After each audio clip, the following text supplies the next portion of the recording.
The Observer. Good evening, welcome. It's brilliant to see you all here. My name is Tim Adams. I'm the editor of The Observer New Review. And it's particularly special this evening because this is the first of these events since The Observer moved here. And it's the inaugural event, which is the Observer Book Club.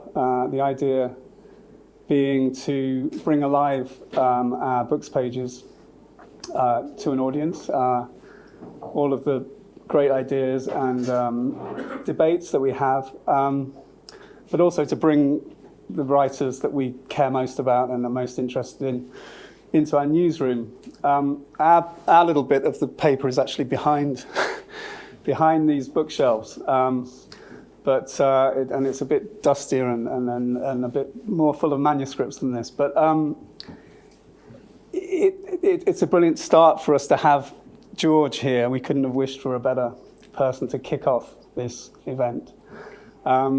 George, as he doesn't need introduction from me, but he's an Orwell Prize winner.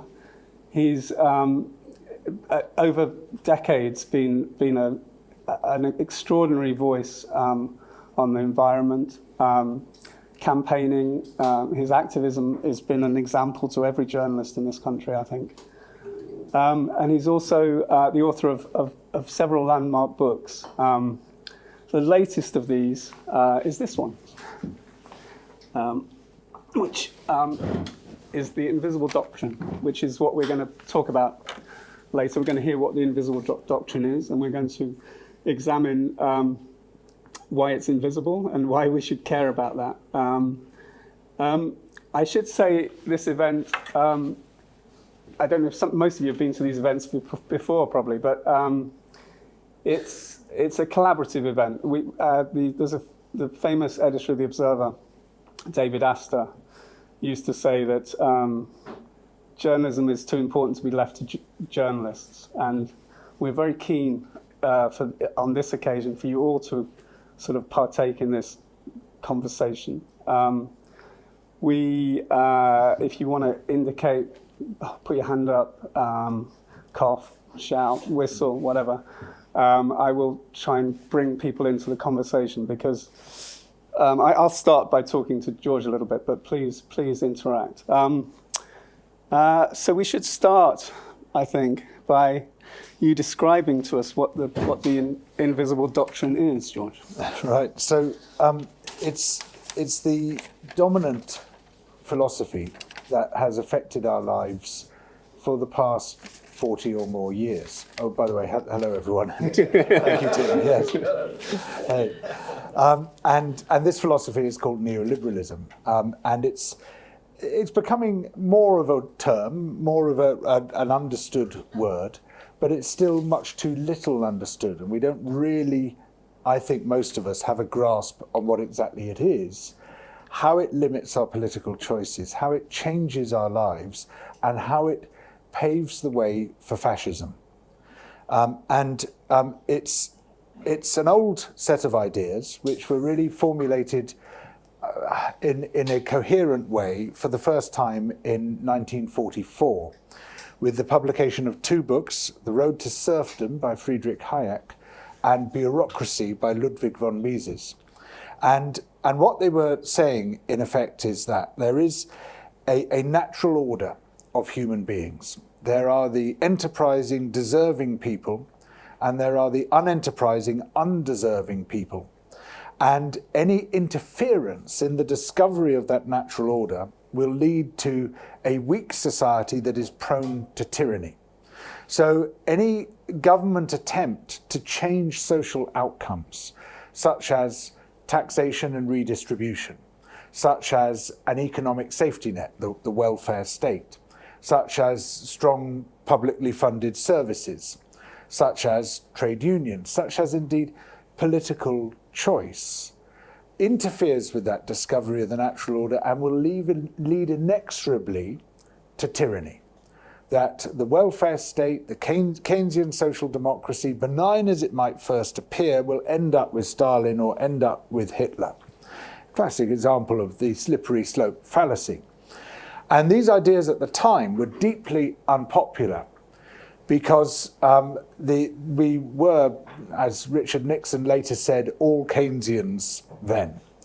There was a very broad social consensus which spanned most political parties. Whether you were Conservative or Labour, Republican or Democrat, you were broadly Keynesian.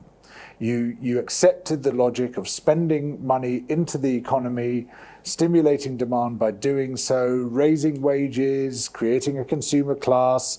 So some of the things I'm not so comfortable about, but broadly it worked. And you had a far more inclusive economy than we had before or than we have had since. And we saw in the UK the foundation of the welfare state, of the NHS, of so many other great monuments to that era. Of course, much of it funded by continued grotesque exploitation of poorer nations through colonialism and post-colonialism and the overthrow of democrats and their replacement with dictators and all of that. There was, hypocrisy is always there. But within nations like ours, there was a much better distribution of wealth and power, and people were pretty happy with that. So when these guys come along and say, no, we want to tear all that down, we want to go back to the dog-eat-dog world, but this time with a new set of twists attached to it, where basically we see decisions in what they call the marketplace, usurping decisions in politics. So democracy effectively being replaced by economic power. Then people said, no, we don't like that at all. Except there was a very small group of people who liked it very much, and they happened to be the richest people on earth. Because basically they were singing their song. And no one ever lost money by telling billionaires what they want to hear.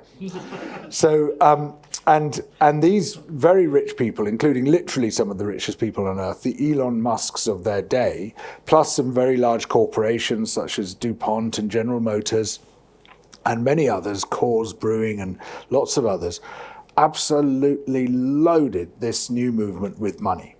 In 1947, there was the foundation of something called the Montpellerin Society, the first neoliberal organization, and it was very lavishly funded from the get-go. And that lavish funding brought some very clever Machiavellian people in. You could hire the best, and the sort of Dominic Cummings types or Morgan McSweeney types of their day swarmed into this movement, and they very cleverly established a sort of generational strategy. As Milton Friedman, one of the foremost advocates of neoliberalism, later said, it took us 30 years. We knew it would take us 30 years, but we built it up so that when the time came, we were ready and we could step straight in. And what they built up was what has been described as a neoliberal international, an international network of so-called think tanks, don't do much thinking, just a lot of corporate and oligarchic advocacy, of new academic departments, of tame journalists, of tame political advisors, to create a new political logic. And they couldn't do much to begin with because Keynesianism was working and people accepted it. But when Keynesianism started running into trouble in the late 1970s, that was the moment at which, as Friedman said, they could step straight in. And the first Western leaders, because of course it had already been neoliberal experiments in Chile in 1973, and I would argue in Indonesia in 1965, 1966, so that's seen as it's less of a standout example, but I think it ticks all the boxes of a sort of neoliberal transfer of power with massive US backing. But in the West, Thatcher was the first leader in the West to take on a fully neoliberal agenda, and then Reagan came in shortly behind her.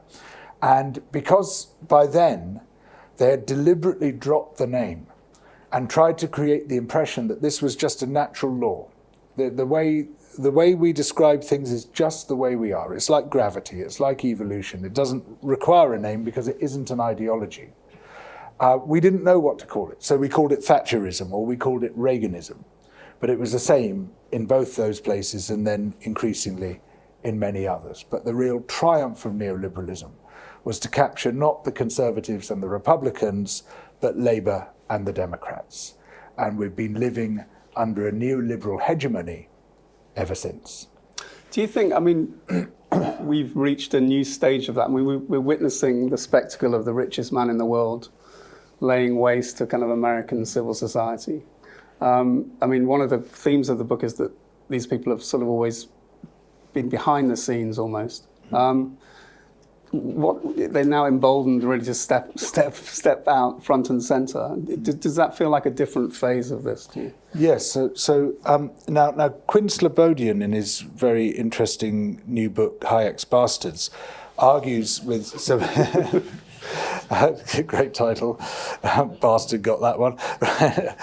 He argues, drawing on some very interesting new sources, that actually the far-right agenda has been embedded in neoliberalism for a very long time, and that what we are seeing now in Trump's America is what they wanted all along. And of course, the Heritage Foundation is one of those think tanks or junk tanks which was deliberately set up as part of that neoliberal international, and that provided the Project 2025 agenda, which Trump is sticking to pretty faithfully, it has to be said. And I think there is a strong argument for that. But in this other, as my publicist in the room, this other very good book about neoliberalism, we argue that and I think we could say also, it accidentally paves the way for these new far-right demagogues, because, as Will Davis at Goldsmiths puts it so beautifully, neoliberalism is the disenchantment of politics by economics. And it basically shuts down political enthusiasm, because what it says to you is the state is not here to solve your problems. The state is not here to change social outcomes. It's not here to tax the rich and redistribute the money. It's not here to run effective public services. It's not here to make sure that no one falls through the cracks. Austerity and privatization and de-democratization and the shutdown of protest and all of these things are absolutely fundamental to neoliberalism. So what you end up with is a politically disillusioned and disenfranchised population. And so you then have some colourful character, some killer clown, whether it's Donald Trump or Boris Johnson or Jair Bolsonaro or Javier Milei or Rodrigo Duterte or Narendra Modi or Benjamin Netanyahu or Orban or Erdogan or Farage. They're all fundamentally the same. You know, they're all killer clowns. They're all these colourful big mouth characters. Their opportunity is created by the political vacuum that neoliberalism delivers. Now, you could argue about the extent to which someone like Trump is or is not a neoliberal, but the fundamental aspect of far-right politics is that it is opportunist. It will pluck whatever useful strategy it can find, and it doesn't care where it plucks it from. So, you know, Mussolini had elements of socialism, as well as elements of extreme capitalism in his program. He didn't care, because all that counted was that he could accumulate power. And it is the same with Trump. So in many ways, Trump and Musk are uber neoliberals, ripping down the enabling state, destroying whole government departments, destroying USAID, all of this, shutting down opposition in the universities, in trade unions, in protesters. It's all very much in line with the neoliberal agenda. But he's also doing some very not neoliberal things, such as the imposition of tariffs. And tariffs are very much against that, at least in its early stages of the neoliberal agenda, though it got very weird as time went by. And in fact, if you look at Hayek's book, The Road to Serfdom, and you look at published in 1944, and then his book, The Constitution of Liberty, published in 1960, which is the one that Margaret Thatcher famously slammed on the table to say, "This is what we believe." You look at those two books, you would hardly believe it was the same author, because the first one, you know, I disagreed profoundly with it, but it's fairly rational. You know, it's okay. There's a slippery slope fallacy at the heart of it, but it's a coherent philosophy. The second one is absolutely bonkers. And it basically says, rich people are great. Oh, I love rich people. Did I tell you? Did I tell you how amazing rich people are? Oh, they're the best. Doesn't matter how they made their money, whether they inherited it, whether they stole it. Rich people. Oh, I would kiss. I would kiss their shoes. I would kiss their shoes. I would do anything for rich people because they are the pioneers. They are the scouts. They lead us into a wonderful place, even if it's over a cliff. It doesn't matter if it's over a cliff because if a rich person is leading you there, that's the way to go. I mean, this is literally the level of it. It's absolutely crazy. This book, which was Thatcher's Bible, effectively, and Pinochet's as well. I mean, he called his new constitution in Chile the Constitution of Liberty after the book. And you can never be too crazy for billionaires and dictators. This is one of the things I've learned in my long and futile career, really, it's like Project 2025. The madder, the better. So these, if you look for coherence across the decades in neoliberalism, you won't find it. And this is why I think Slobodian is right about this, because you can always find these elements which contradict other aspects of neoliberalism. Yeah. So, for instance, early neoliberalism is very strongly opposed to monopolies. Later neoliberalism, writings of Milton Friedman and stuff later, it's all fine. It's just fine because it's a market in operation. It doesn't matter how it operates. And that's very much in line with Hayek's musings in the Constitution of Liberty. And so Trump could claim to be a neoliberal still while doing all this stuff because neoliberalism has become so labile. I mean, almost as chilling and as alarming is the kind of cowed response to seeing that. I think in the book you describe the fact that progressives are playing patience and neoliberals are playing poker. We're not meeting like with like. Has it surprised you, for example, in the States, that there hasn't been mass protest to this? I mean, that there's, that to Trump or to Trump, to this current round of cuts. I mean, in fairness, there have been. Yeah, they just haven't been very well reported. Yeah. But it's, and I think people are just beginning to wind up now. But and we're going to see a lot more. But you're fundamentally right, because we have been pursuing a model of incremental change.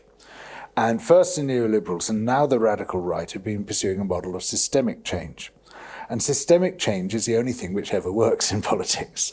The sort of unspoken theory of change and the broad progressive left to centre and all the NGOs and the sort of respectable side of left-wing politics has been, well, we'll have a little bit of this and a little bit of that. We don't want to frighten people. We don't want to ask for too much. And eventually that'll add up to the change we want to see.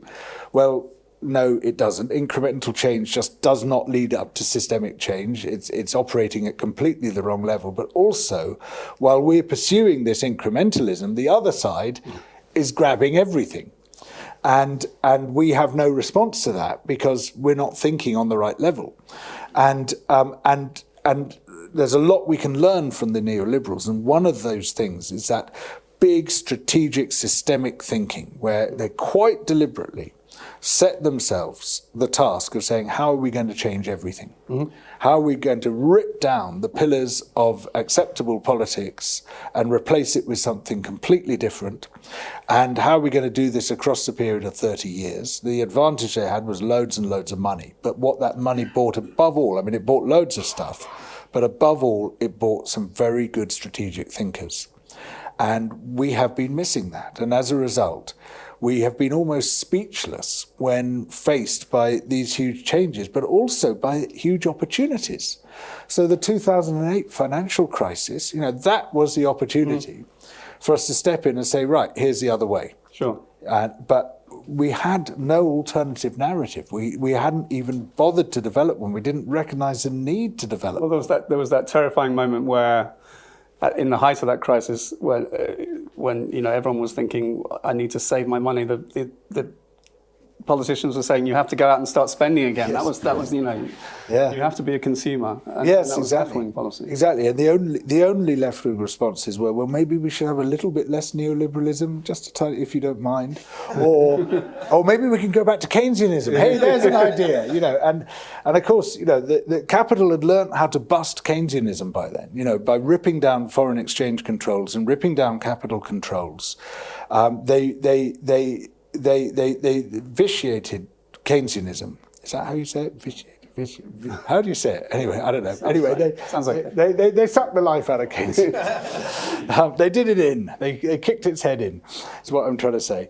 And because what happens in the absence of capital controls and foreign exchange controls is you say, right, let's have a good old Keynesian stimulus. Like the scrappage tax that Tony Blair brought in. And that'll kickstart the car industry, and it did. It was great for the car industry in Japan and Germany. It had no impact at all over here because most people wanted to buy Japanese and German cars, and you just created a massive stimulus for them. Mm-hmm. And so it can't work. And also it just runs headlong into the environmental crisis. We shouldn't really be stimulating consumption and growth in the midst of an environmental emergency. And so we desperately needed a new story, but we didn't recognize the need for a new story. Now, the neoliberals, I think, are possibly the first political grouping ever to say, let's take a look at what history shows us. It shows us that there's never been a political or religious transformation without a particular kind of narrative driving it. It's a very simple narrative. It fits a very familiar narrative structure. There's this, you'll know all too well, there's this massive debate about how many basic plots there are. There's either 3 or 5 or 7 or 9. There's always an odd number for some reason. But everyone, I think, would agree that there is one particular plot, which Peter and my co-author and I call the restoration story, which goes as follows. The land has been thrown into disorder by powerful and nefarious forces working against the interests of humanity.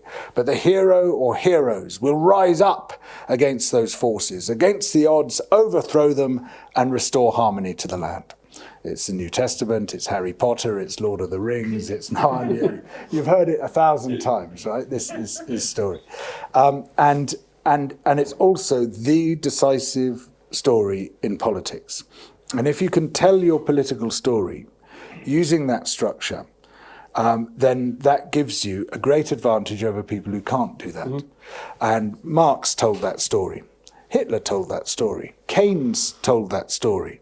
And the neoliberals deliberately told that story. They crafted that story over years and years using focus groups, using these sly people in the junk tanks, all of these, pooling the minds of some very Machiavellian and clever people. Mm-hmm. They worked out how to sell an absolutely revolting and outrageous doctrine to us as if it were what we wanted, sure, as if it were common sense. I mean, one of the things the point you make is it's not really enough to try and counter that story with another simplistic story. I mean, one of the problems that the left has, I guess, is that, it's acknowledging that the problems are complicated, and whereas the neoliberals are suggesting that they're simple problems. How you suggest? I mean, you offer some solutions in the book, but one of the solutions is that we need to work collectively with a kind of hive mind, really, to counter these things. Well, I do lament the fact that we're not very good at working collectively on the left. The left talks about collectivity all the time, but we fight like cats in the sack. We're highly individualistic, which is, in some ways great. We're much more original, we're much more creative generally than on the right. But the right talk about individualism and they move like a shoal of fish. Whatever is the latest thing, every single person on the right is talking about it. Oh, some girl might have identified as a cat. Oh, yes, in my opinion, the key issue is that a girl identified as a cat. Oh, did you hear about this girl identifying? Everyone's talking about the same thing, and they're all singing from the same hymn sheet. It's not an admirable trait. quite the opposite. But it does mean that they can be highly effective as a political force, while we're still just pulling in opposite directions, like a bunch of cats with their tails tied together. And we're making a hell of a yowling racket, but we're not actually producing a coherent program. So this is a real problem that we do have to address. And I'm not one of these people who sort of wants to see extreme party discipline or anything like this, but at least to have a set of fundamental principles which are identified. One of the things, an exercise I did quite a long time ago was to say, right, what are my values and what are the principles arising from them? And I think we should all do this. We should all sort of sit down and sort of write down our values and then write down our principles. And values generally take the form of single abstract nouns. Mm-hmm. So it might be honesty or strength or truth or faith or family or individualism or any of these. Those are values, right? And so I sort of listed all my values and thought, which of these values could translate right across the political spectrum?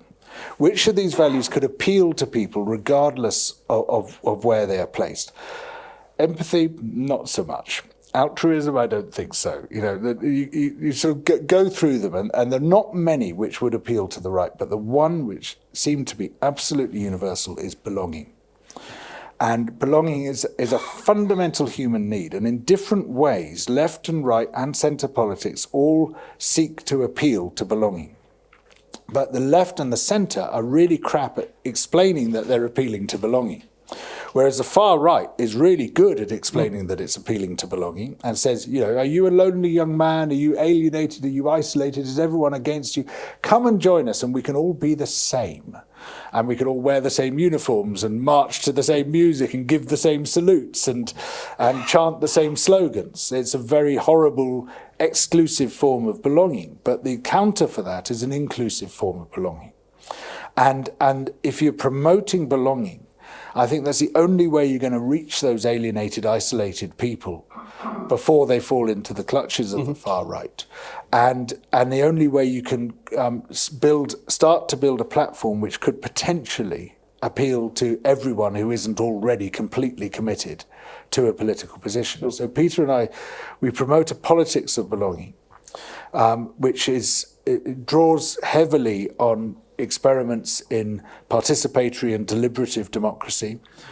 So we're talking about a redemocratization, we're talking about radical devolution, really rebuilding politics from the neighborhood up, from the community up, much along the lines that Murray Bookchin had proposed with his social ecology model, but also looking at how you can start to democratize economic life as well. And so we propose this model that we call private sufficiency, public luxury.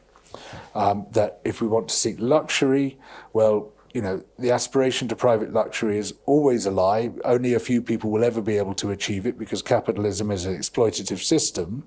But also, if everybody did achieve it, it would cook the planet in about 10 minutes. But we can all aspire to public luxury, to magnificent public parks and tennis courts and swimming pools and art galleries and free theatre and all the other wonderful things that the rich have and the poor are excluded from, but in ways which, because you're providing them for everyone, required far less resources and actually opens up space rather than shutting it. And as you said, in the post-war settlement, it felt like we were heading in that direction, or certainly. Yes, or rather, partly because, of course, everything was brokered through the state. And the state did introduce a marvellous and rich new public realm. And that involved things like the NHS and the welfare state and a much better education system and many, many other great public services. And I don't for a moment want to diss or downplay any of that. But one of the potential downsides of it is it draws energy away from community because the state will provide. And then you can get into the siloing of people. Siloed provisioning has become quite an issue. Now, absolutely for a very strong NHS and welfare state and the rest of it, but that's not enough. Alongside that, we need a revalidation and re-energization of community life. We need to come together again, and so by asserting, for instance, community rights over key local assets. And now one good thing the government has done, or says it's going to do, is to introduce a community right to buy. So if we can start to buy some of the land that surrounds us, if we can start to decide collectively how that land is to be used and how to provide for ourselves public assets, and that embeds us much more in the community, gives us much more of a sense of belonging, that we belong to the place belongs to us, than if it's just being handed down from on high. It's probably a good moment. We're a little community here. Is there other people wanting to come in on what George has been saying so far, what we've been talking about so far? Yep. Right. Have we do any mic? Thank you. Hi, I'm Paul Athetherton. I'm a social campaigner, creative, and a fellow of the Royal Society of Arts, which has become one of the Tufton-type style institutions you're referring to.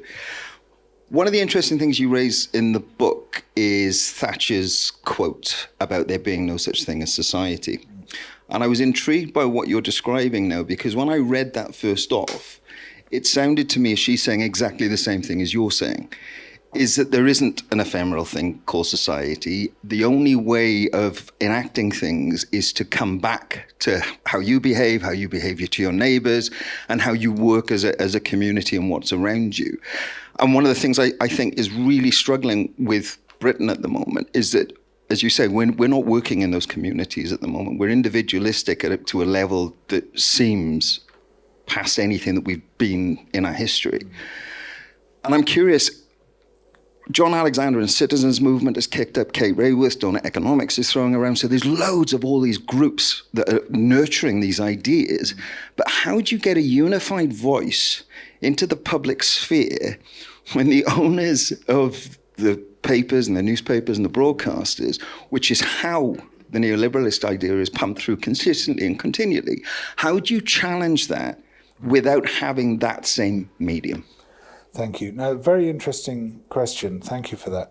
I mean, to begin with, I'd say that, you know, what Thatcher was talking about and what I'm talking about are two very different things. I mean, she said there's no such thing as society. There are men and women and their families. So the maximum unit, the maximum unit in her view was the family.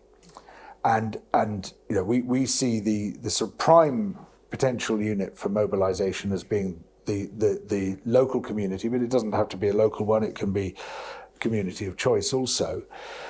There is a difficulty with national society, and you're quite right to put your finger on it, because you know, we were much more together even before the Keynesian era. As I don't know if any of you have read The Good Companions, J.B. Priestley's novel, but it starts off with the scene of people leaving this football match, and they're all dressed identically. All the men in this mill town are wearing the identical clothes, the same flat caps, the same, and it's quite chilling in a way, but it's also a sort of insight into the extraordinary degree of communality and common purpose which people felt, which we just do not have anymore. Sure, people might wear their football strips, but these weren't the football strips. These were just people's ordinary clothes, and there was a very strong sense of looking the same and feeling the same. Now, you know, in many ways, we're very grateful to have escaped that time. You know, we don't want to look the same and feel the same, and expressing our individuality is very important. And in my view, we need, you know, a strong community can help you to do that. It can encourage you, it can provide space, it can start you off. But it's not the same as the atomization that Thatcher was proposing, which creates a new form of conformity, I believe.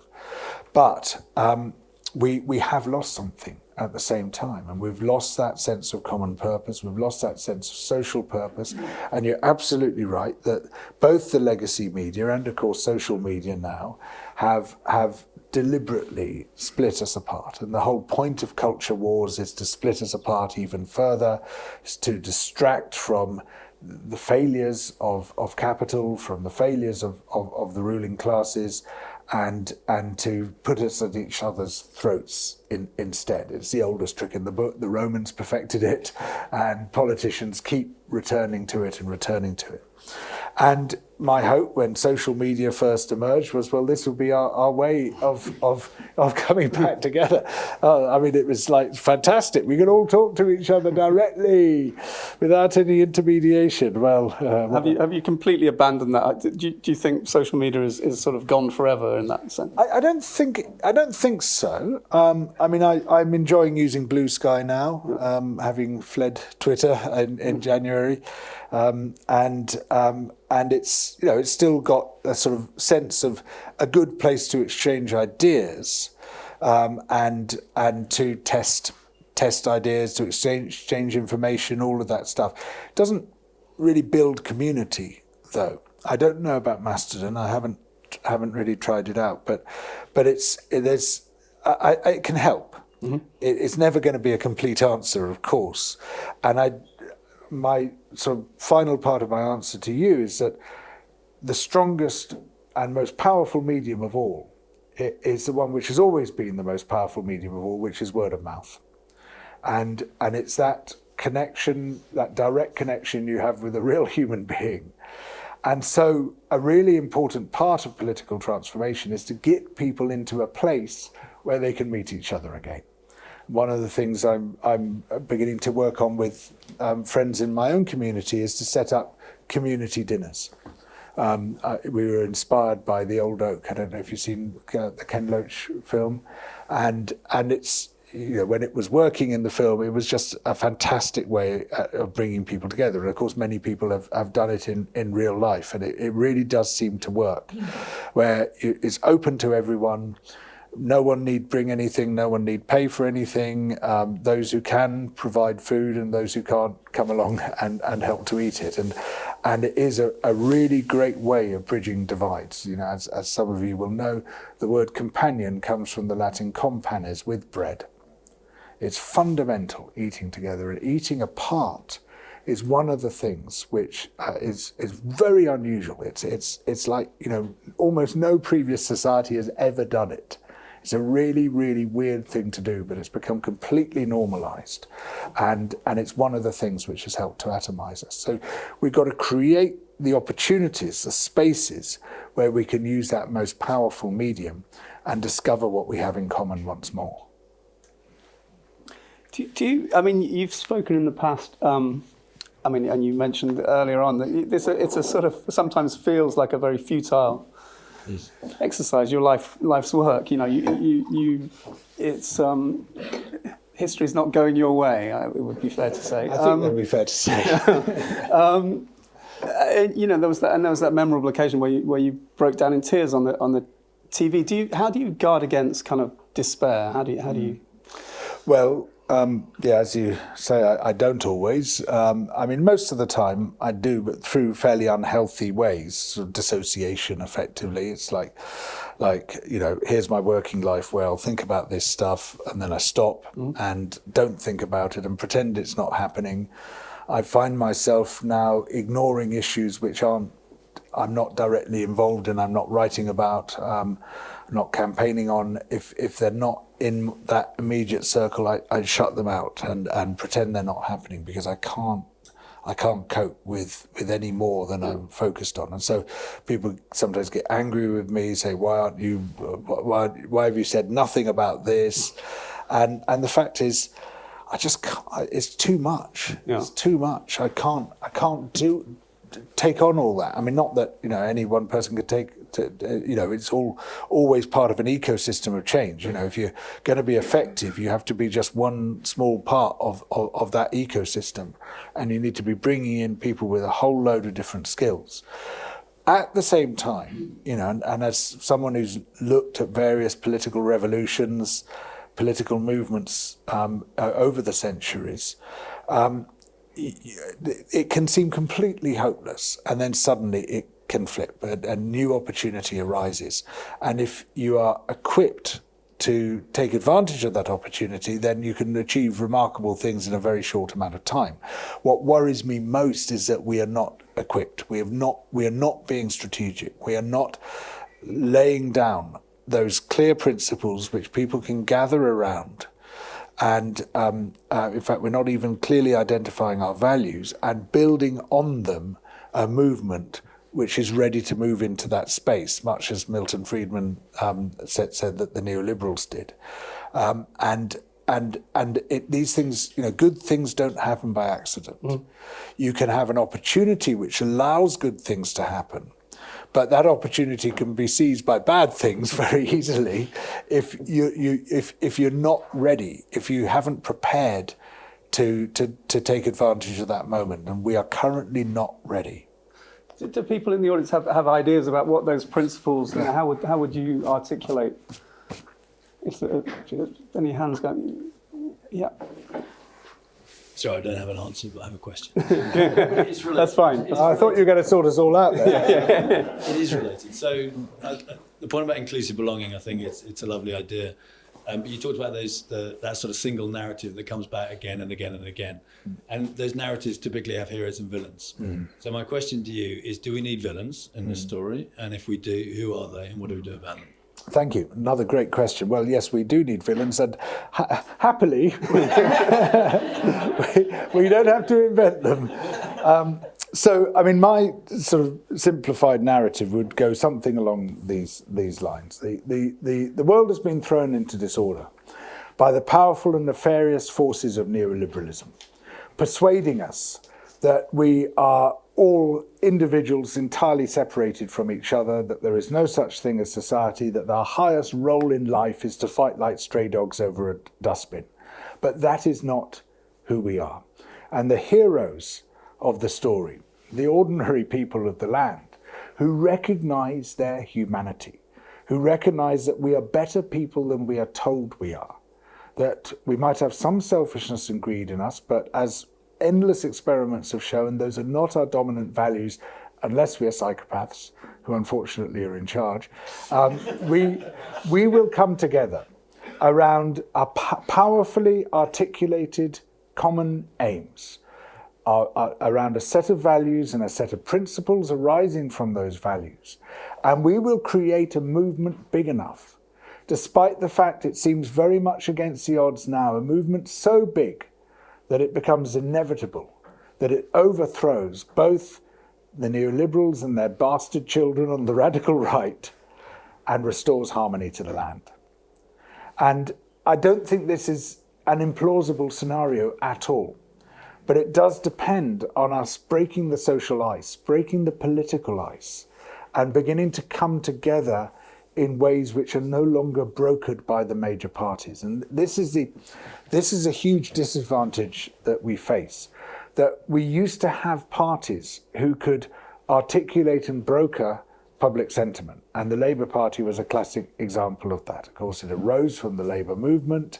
It was a very radical thing when it arose. There were massive attempts to suppress it, disrupt it, break it up, destroy it, because it was a major threat to capital and a major threat to power.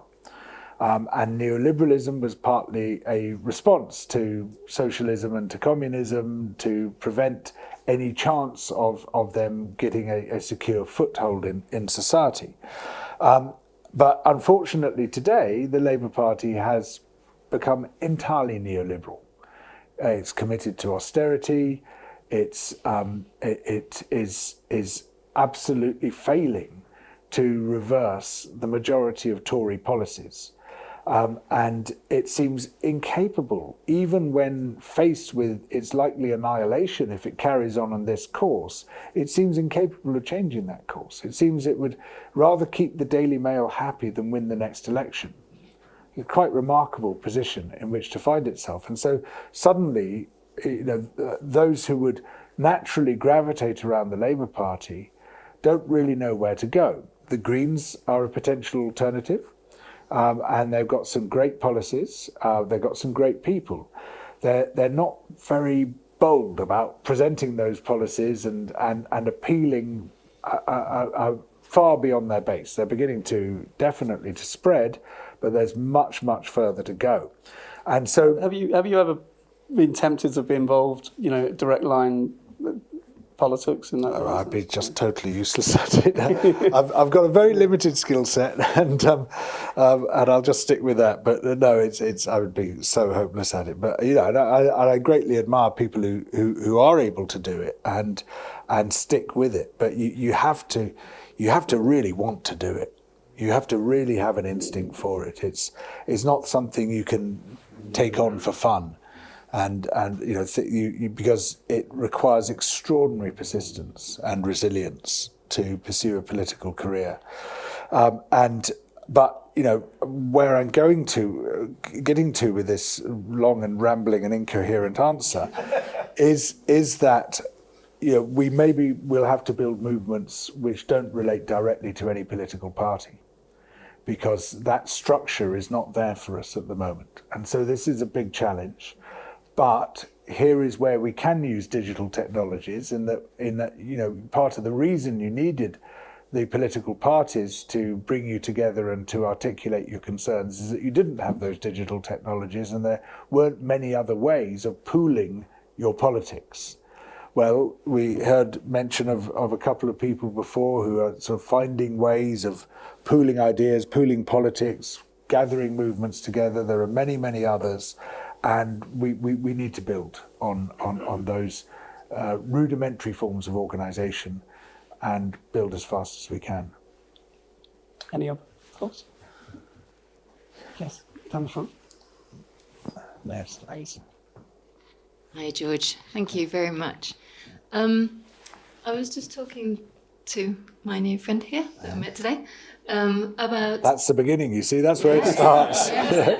About how shocked I was that Elon Musk could totally decry empathy. Yeah. And that could be part of the political right psyche. And I just wondered whether that was the root, really, and what you think about that, about perhaps just focusing on that. Yeah. Because presumably when you have your community meals, some people don't agree with each other. No. And I think, how do we create a society that is empathetic to views that are different to theirs, and then use that to go forward? Thank you. That's a lovely question, and I think that's a very good place to start. There are many places to start, I should say. One thing I absolutely don't want to do, even though my co-author has got a grey beard, is to create the impression that it's a few grey-bearded blokes who are going to sort this out for us. It really is not. Hopefully we've escaped from that era for good, or so we would wish at any rate. It's got to come from many places, and it's got to bubble up, and it's got to be people saying, this is what I want to do, this is where I want to start, and this is what I want to build. And then we start coming together. We've been doing it for so long, I think, the wrong way round. You start with a guru who says, here's my prescription, and everyone has to follow this prescription. And I think what we need to do is to create frameworks within which 1,000 flowers can bloom. And the starting point that you've mentioned, I think, is a fantastic starting point, because there are studies in social psychology and neuroscience and anthropology in a wide range of disciplines, all coming to broadly the same conclusion, that we are the uber social mammal, and we are staggeringly, amazingly empathetic and altruistic. The great majority of us are. And these are among our dominant values. We've been told by the neoliberals and by people like Elon Musk, who maybe is not a neoliberal, we could argue about that, but we've been told by such people that we are fundamentally selfish and greedy and that this is a good thing. Well, we're not fundamentally selfish and greedy. We have a little bit of that in all of us, but the great majority of us, those are not our dominant values, and there's a huge amount of experimental data showing this.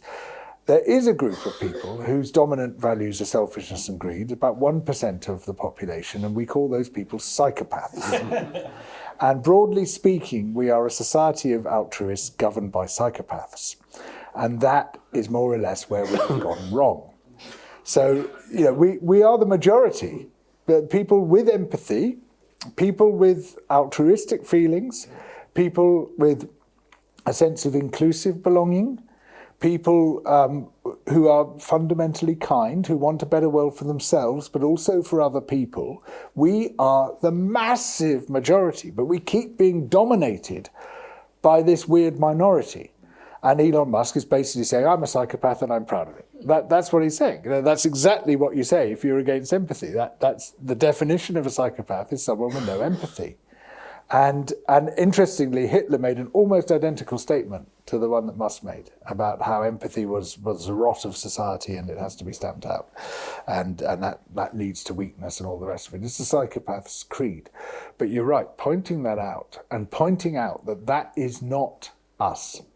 That is not who we are. We define ourselves in opposition to that, but we also define ourselves in proposition to that. And the proposition is the most important part. To say, we are proud to be empaths. We are proud to be altruists. We are proud to want to belong to the wider society and for society to be part of our lives too. We are proud to want good things for other people as well as for ourselves. We are proud to be human beings. I guess, but we were talking previously about George is a very keen sea kayaker. And I guess part of that empathy, which links up all of your thinking really, is that it begins with a connection not only to each other but to the natural world, that we need to realise that we're very much part of that, not separate from it or here to kind of govern it or destroy it. Is there a kind of political doctrine that links all those things? Where do you look? I mean, some of it comes from poetry, for example. You think of romantic poets or whatever, but is there things that you're reading at the moment that link both of those things? No, that's a very interesting question. Thanks, Tim. Well, I should point out that part of the reason I enjoy kayaking so far is I can get as far away from other people as I possibly can. But it's this connection with the natural world for me is very important too. And what I'm looking for in particular when I'm kayaking is those wonderful moments with dolphins, with seabirds, with extraordinary natural events that I see with tiny little things like sea gooseberries, with cowries on the rocks hunting star ascidians. You see these remarkable, fantastic things, and I feel very strongly connected to the world around me when I'm kayaking, and I know it's not for everyone. And I do, one of the attractions to Murray Bookchin is that he does have he in some ways, he's a very unattractive writer in that he comes across as very grumpy and humorless and stern and almost dictatorial, but he's got some very good ideas. I disagree with some of them, but he does to some extent integrate ecological and social consciousness while and drawing on models from the natural world to talk about how you can build a transformative ground-up politics. And the ecosystem model is a very important one, I think, for understanding society. Now, I say this partly because that's my background. One of my lecturers was the person who we ecologists like to claim was the founder of systems theory, Robert May. Mathematicians take a different view, but what do they know?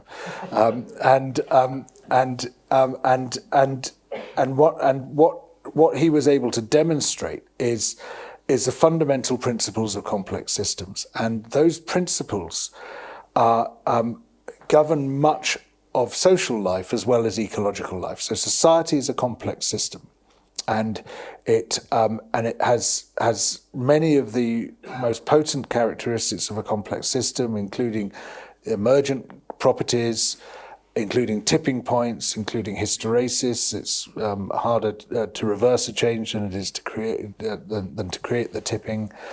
Various other these key properties, but so are many of the other things in our lives. And in fact, one of the absolutely standout moments for me following the financial crisis was when Robert May, this same guy, and the former chief economist at the Bank of England, Andy Haldane, who's now head of the RSA and is going a bit, don't really like his direction of travel, but they did a good thing, and they came together because Haldane, he'd been very struck by this question of the Queen's, where she said, how didn't they see it coming?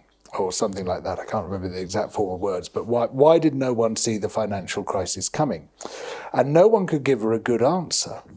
And he had the inspired idea of going to Robert May and saying, what does ecology tell us about why the banks collapsed? And they wrote this brilliant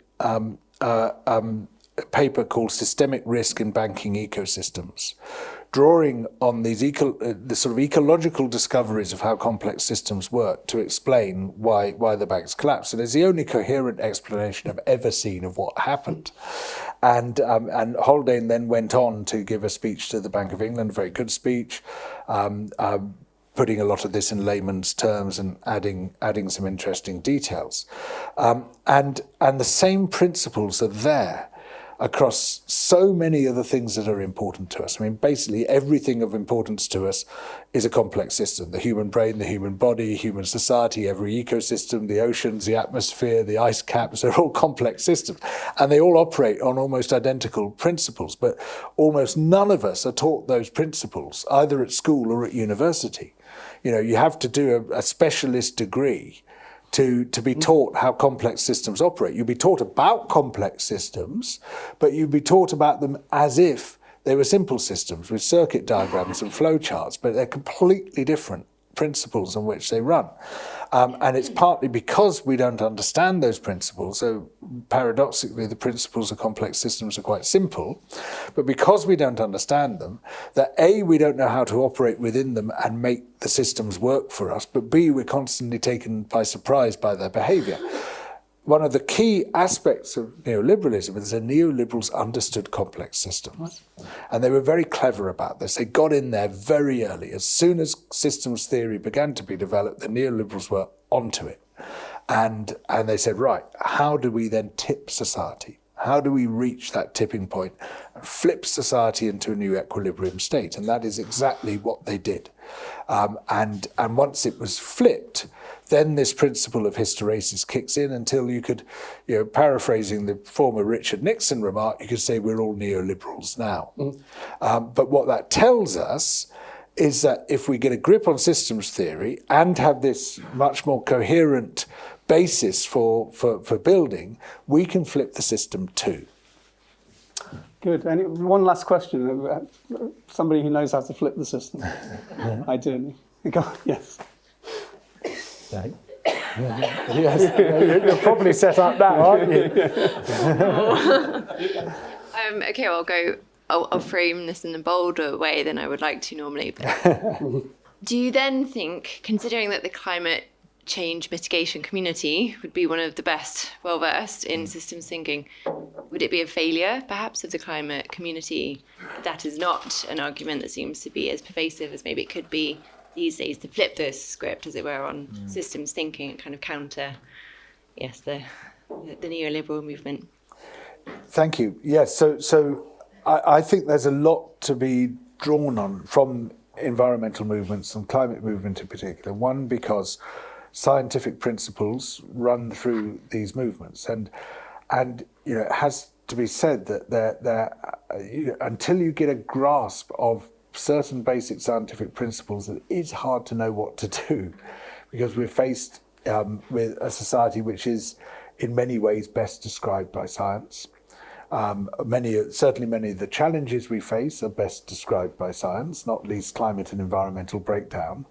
Having spent an awful long time in journalism, 40 years this September, I'm painfully aware that there are not many journalists who really have a grasp of scientific principles. And as a result, there's not much good explanation of scientific principles in the media, and things are often very badly portrayed. And so I think the climate movement can bring a great deal to a broader political movement, and it's a very useful and interesting question, not least through an understanding of systemic change and how that change can take place, but also because it came closer to flipping the system than any movement on the left-ish of recent times, and that was with the Fridays for Future. There was a very interesting paper showing that by the end of 2019, Fridays for Future was that close to creating sweeping political change all the way across Europe, basically creating a massive green flip. But then the pandemic came along.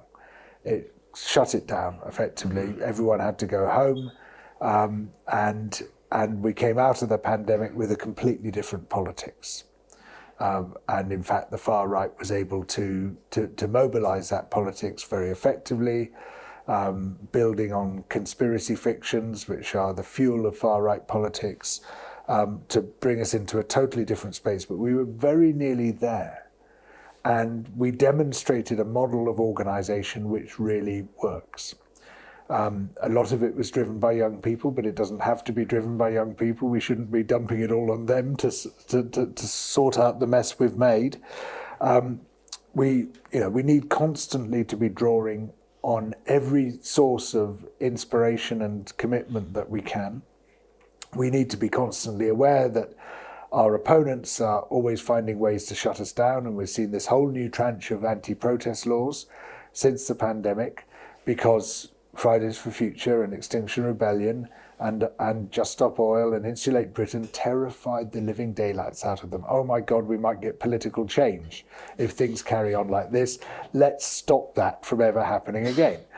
And one of the many things which utterly shocked me about this Labour government is that, as if we didn't have enough repressive legislation already, they're bringing in a new anti-protest law.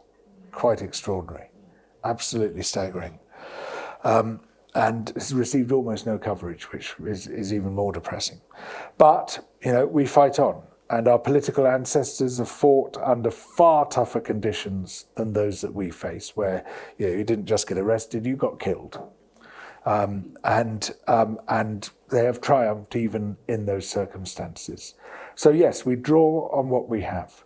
And what we have might not look like very much, but it is actually a great deal. It is the 99%, not just the 99% who aren't the 1% richest, but the 99% who aren't the psychopaths.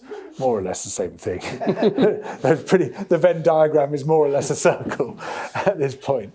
And this power in numbers is what the Elon Musks and the Donald Trumps and the Keir Starmers of this world fear most.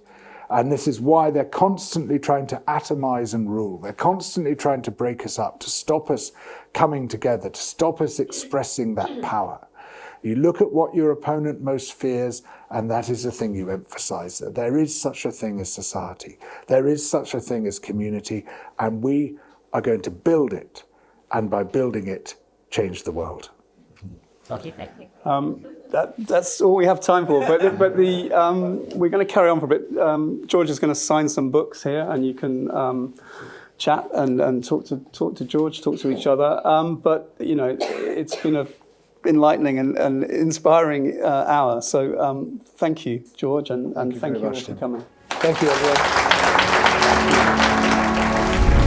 The Observer.